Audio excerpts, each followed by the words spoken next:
So guys आज मैं मुन्ना ठाकुर। जैसे कि हम लोग पिछले आप वीडियो देख रहे होंगे रेगुलर, तो आपको पता होगा। तो आज जो हम लोग ब्रह्मंडल के बारे में बात करेंगे, इसको इंग्लिश में बोलते हैं एक्जियोस्फीयर। एक्जियोस्फीयर है क्या, उसके बारे में पूरा जानेंगे। जैसा कि हम लोग 4 जो वायुमंडल था उसको ख़त्म कर चुके हैं, तो आज जो है 5वां वायुमंडल है और ये जो है लास्ट वायुमंडल है। जैसे हम लोग पढ़ लिए थे क्षोभ मंडल, समताप मंडल, फिर मध्य मंडल, फिर ये आज हम लोग फिर उसके जो कल वीडियो था, कल वाला जो देखे होंगे आप लोग, उसमें पढ़े थे आयन मंडल क्या होता है, उसके बारे में पूरा जानकारी लिए। तो आज जो है ब्रह्मंडल है। ब्रह्मंडल होता क्या, इंग्लिश में बोलते हैं एक्जियोस्फीयर। एक्जियोस्फीयर है क्या, उसके बारे में पूरा जानेंगे। वीडियो को शुरू से लेकर अंत तक देखिएगा। टू दी पॉइंट मैंने नोट करके आप लोगों को मैं प्रोवाइड कर रहा हूँ। आपको बिल्कुल कहीं भटकने का जरूर नहीं। अगर कहीं भी अगर ब्रह्मंडल से अगर पूछे क्वेश्चन में एग्जाम, अगर एक्जियोस्फीयर से अगर कहीं से भी अगर पूछे इस टॉपिक से, तो आपको कहीं भटकने का जरूरत नहीं है। चलिए, ये ऐसा मत समझिए कि मैं 6 से उठाया हूँ। 6 से लेकर 0 से लेकर हीरो लेवल तक का ये है। तो आज जो है पढ़ेंगे कि ब्रह्मंडल होता क्या है। तो अगर इसके बारे में बात करें तो ये जो है आयन मंडल से ऊपर के भाग को ब्रह्मंडल कहा जाता है। किसको कहा जाता है, तो आयन मंडल का जो ऊपर का भाग है। जैसे हम लोग पढ़े थे कि जो आयन मंडल था वो आपका 80 किलोमीटर से 400 किलोमीटर तक जो था फैला हुआ था, वो आपका आयन मंडल में आ रहा था। लेकिन जो 80 से 400 वो तो आयन मंडल में आया, लेकिन जो 400 से जो ऊपर का जो लेयर है उसको ब्रह्मंडल कहा जाता है। तो ये जो आपका ब्रह्मंडल में आएगा यानी एक्जियोस्फीयर। तो आयन मंडल का जो ऊपर का लेयर है वो आपका एक्जियोस्फीयर कहलाएगा यानी ब्रह्मंडल कहलाएगा। तो उसके बाद पहला पॉइंट ये है कि आयन मंडल का ऊपर का लेयर को हम लोग ब्रह्मंडल कहते हैं। दूसरा है कि इसकी जो ऊपरी सीमा है वो निर्धारित नहीं है। इसका जो ऊपर का जो लेयर है वो कोई फिक्स नहीं है कि इतना से इतना। जैसे हम लोग पढ़े थे कि जो आपका क्षोभ मंडल था उसमें पढ़े थे कि जो हमारा ज़मीन है, धरती है, पृथ्वी है, तो पृथ्वी से जो 18 किलोमीटर तक था वो क्षोभ मंडल में था। और समताप मंडल में पढ़े थे कि 18 से 50 किलोमीटर था, वो समताप मंडल में था। और आयन मंडल में पढ़े थे कि 50 से नहीं सॉरी मध्य मंडल में पढ़े थे कि जो 50 से 80 किलोमीटर था वो आपका मध्य मंडल में था। आयन मंडल में पढ़े थे कि जो हमारा 80 से जो 400 किलोमीटर था वो आपका आयन मंडल में था। ये सब तो हम लोग को निर्धारित था, लेकिन जो ब्रह्मंडल है यानी जो एक्जियोस्फीयर है उसमें कोई निर्धारित नहीं है कि इतना से लेकर मतलब 400 से ऊपर इतना फिक्स कोई जगह नहीं बताया कि इतना तक आपका इतना किलोमीटर तक जो है ब्रह्मंडल है, उसमें कोई निर्धारित नहीं किया गया है। बात ये है मोटा मोटी।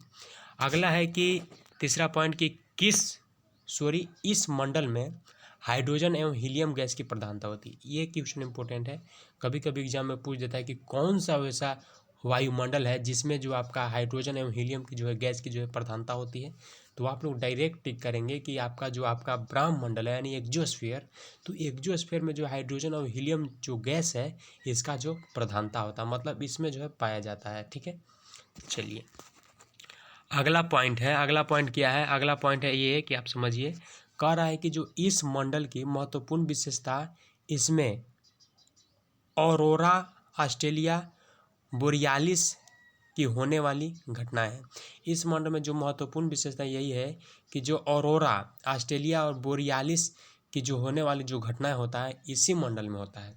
ठीक है, अगला है कि जो ऑरोरा का शाब्दिक अर्थ होता क्या है। तो ऑरोरा का शाब्दिक अर्थ होता यही है कि जो प्रातःकाल यानी डाउन, जबकि बोरियालिस तथा ऑस्ट्रेलिया का अर्थ है क्रमशः उत्तरी ऑरोरा बोरियालिस एवं दक्षिणी ध्रुवीय प्रकाश ऑरोरा ऑस्ट्रेलिस कहा जाता है।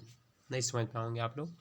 इसमें कह रहा है कि जो इस मंडल का जो महत्वपूर्ण विशेषता है यानी किस मंडल का, तो ब्रह्मंडल का विशेषता यही है कि इसमें जो ऑरोरा ऑस्ट्रेलिया बोरियालिस की होने की घटना है। किसमें, इस मंडल में, ब्रह्मंडल में, एक्जियोस्फीयर में ऑरोरा और ऑस्ट्रेलिया बोरियालिस होने की घटना है। तो अब कोई पूछे तो ऑरोरा है क्या, तो ऑरोरा का अगर शाब्दिक अर्थ देखा जाए तो जो प्रातःकाल यानी सुबह के टाइम में जो होता है उसको जो ऑरोरा का नाम दिया गया। जबकि बोरियालिस जो है, बोरियालिस तथा ऑस्ट्रेलिया का अर्थ है इसमें कि क्रमशः उत्तरी ऑरोरा बोरियालिस, माने जो उत्तर का जो ऑरोरा बोरियालिस है वो मतलब सुबह का जो उत्तर साइड का है वो, एवं दक्षिणी यानी जो दक्षिणी ध्रुव प्रकाश यानी जो इसको इंग्लिश में बोलेंगे ऑरोरा ऑस्ट्रेलिस कहा जाता है। किसको, जो आपका दक्षिणी ध्रुव प्रकाश है उसको ऑरोरा ऑस्ट्रेलिस कहा जाता है। समझ पाओगे। ऑरोरा का शाब्दिक अर्थ है प्रातःकाल यानी सुबह का समय, डॉन, और जबकि बोरियालिस तथा ऑस्ट्रेलिया का अर्थ है क्रमशः। जो आपका बोरियालिस का अर्थ है उत्तरी ऑरोरा बोरियालिस ठीक है। बोरेलिस का अर्थ है उत्तरी, अरोरा बोरेलिस और ऑस्ट्रेलिया का अर्थ है दक्षिणी ध्रुवीय प्रकाश, यानी अरोरा ऑस्ट्रेलिस कहा जाता है। समझ पाओगे। अगला बात करते हैं, अगला पॉइंट क्या है कि वास्तव में अरोरा जो है आपका ब्रह्मांडीय चमकते प्रकाश होते हैं। जो वास्तव में अगर अरोरा के बारे में बात किया जाए तो ये जो ब्रह्मांडीय, जो हमारा ब्रह्मांड है उसमें जो है चमकते प्रकाश होते हैं। कौन? अरोरा, जिनका जो है निर्माण चुंबकीय तूफान के कारण होता है। पूछ सकता है कोई कि अरोरा है तो उसका निर्माण कैसे होगा? तो अरोरा का निर्माण जो है चुंबकीय तूफान यानी मैग्नेटिक जो तूफान होता है उसके कारण जो है इसका होता है। तूफान के कारण सूर्य की सतह से विसर्जित इलेक्ट्रॉन तरंग के कारण होता है। किसके कारण होता है? तो जो आपका चुंबकीय तूफान के कारण सूर्य की जो सतह है, सूर्य का जो लेयर है, उससे जो विसर्जित मतलब इंग्लिश में डिस्पर्सन बोलते हैं, तो डिस्पर्सन इलेक्ट्रॉन तरंग के कारण होता है। इसका जो चमकते प्रकाश होता है इसका निर्माण कैसे होता है? तो चुंबकीय तूफान के कारण, जो मैग्नेटिक तूफान है उसके कारण क्या होता है कि जो सूर्य के सतह पर जो है डिस्पर्सन हो जाता है इलेक्ट्रॉन का, इसी के कारण जो है अरोरा में जो है चमकते प्रकाश जो होते हैं। समझ पाओगे। अगला पॉइंट है आपका, अगला पॉइंट क्या है सो समझिए। अगला पॉइंट है कि अरोरा जो है अरोरा ध्रुवीय आकाश में लटकते विचित्र बहुरंगी आतिशबाजी की सतह दिखाई पड़ते हैं। जो अरोरा जो है, अरोरा ध्रुवीय आकाश में, अरोरा कहाँ? तो ध्रुवीय आकाश में लटकते विचित्र बहुरंगी आतिशबाजी की तरह दिखाई देते हैं। जो बहुरंगी आतिशबाजी होता है उसके तरह दिखाई पड़ते हैं। ये जो है प्राय आधी रात के समय दृष्टिगत होते हैं। ये जो है आपका आधी रात मतलब थोड़ा रात भी जाता है उस टाइम जो है ये आपका क्या होता है? दृष्टिगत होता है, मतलब देखने लायक होते हैं।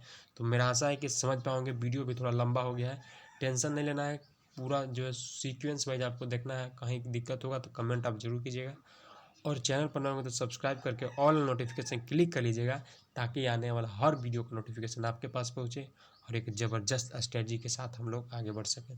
Thank you so much. आप अपना ध्यान रखें और कहीं भी जाते हैं तो मास्क ज़रूर लगाएं। Thank you so much.